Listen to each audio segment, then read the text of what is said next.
আসসালামু আলাইকুম রহমতুল্লাহ। আপনারা জানেন বাংলাদেশের সাথে সবচেয়ে আমদানি রপ্তানি বা আমদানি বাণিজ্য করে থাকে বাংলাদেশ সবচেয়ে বেশি চীন থেকে। তারপরে দ্বিতীয় অবস্থানে ছিল ভারত, আর তারপরে তৃতীয় অবস্থানে মনে হয় মার্কিন যুক্তরাষ্ট্র বা অন্য কোনো রাষ্ট্র ছিল। কিন্তু জুলাই গণঅভ্যুত্থানের পরে ডক্টর ইউনূস মার্কিন যুক্তরাষ্ট্রের সাথে বাণিজ্য চুক্তি করেছে, আপনারা সেটা জানেন। সেই বাণিজ্য চুক্তি নিয়ে বিভিন্ন স্পেশালিস্ট, বিভিন্ন বিশেষজ্ঞ বিভিন্নভাবে মন্তব্য করেছেন। এখানে উপকারের চেয়ে ক্ষতিই বেশি হবে এরকম মন্তব্যই অধিকাংশ লোক করেছেন, এবং এটাকে কোনো কোনো বিশেষজ্ঞ বাংলাদেশের গোলামি চুক্তি, স্বাধীনতা সার্বভৌমত্ব হারানো চুক্তিও বলেছেন। যাই হোক, সেটা বড় কথা নয়। বড় বিষয় হলো যে ভারতের সাথে এত বাণিজ্য হয়, এ হয় তা হয়, আমরা দেখেছি।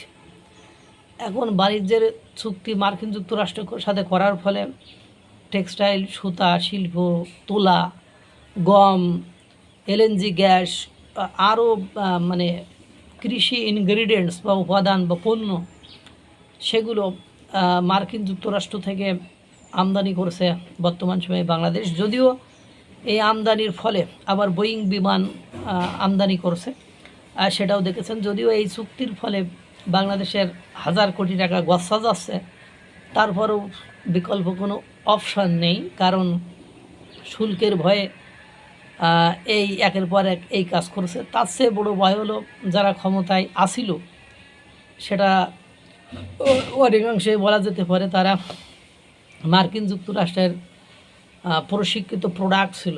যেমন আপনার ডক্টর ইউনূস, ডক্টর খলিলুর রহমান সাহেব এখনও আছেন, আশিক চৌধুরী, এরপরে মনির হায়দার, এরপরে আলী রেজা, তাদের এগুলো সব ওই দেশ থেকেই পাঠানো। আর আপনারা মার্কিন যুক্তরাষ্ট্রের পলিসি সম্পর্কে কতটা ওয়াকিবহাল আমি জানি না, কিন্তু আমরা যখন স্টাডি করছিলাম, তখন জাতিসংঘ নিয়ে স্টাডি করছিলাম, তখন এরকম যে জাতিসংঘের কেউ মহাসচিব হতে ওই বিশ্ববিদ্যালয়ে পড়তে হয়, আর সেটা মার্কিন যুক্তরাষ্ট্রে প্রতিষ্ঠিত, এবং সেখানে দীর্ঘদিন তারা পর্যবেক্ষণে রেখে যদি তাদের মনে হয় যে মার্কিন যুক্তরাষ্ট্রের হয়ে কাজ করতে পারবে, বিশ্বব্যাংকে যিনি সেক্রেটারি জেনারেল থাকেন তারাও যদি মনে হয় যে তিনি মার্কিন যুক্তরাষ্ট্রের হয়ে কাজ করতে পারবেন, তখনই তাকে রিক্রুট করা হয়। এখন বিষয়টা ঠিক ওরকমই হয়ে গেছে কিনা আমি জানি না।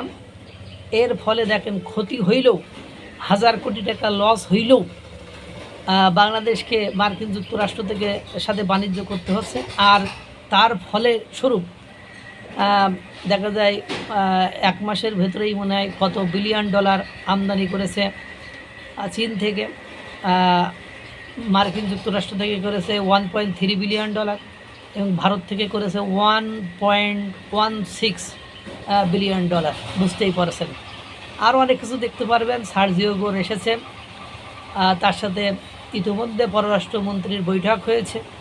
বৈঠকের আশানুরূপ কোনো ফল বা তিনি এমন কিছু বলতে পারেননি যেটা বাংলাদেশের জন্য সুবিধাজনক পর্যায়ে গিয়েছে। চুক্তিটা যেমন সুবিধাজনক হয়নি, তেমনি বৈঠকও এবং আলোচনাও সুবিধাজনক হবে বলে মনে হয় না, কারণ গোলাম বা দাসের সাথে মনিব কী আচরণ করবে সেটা বোঝাই যাচ্ছে।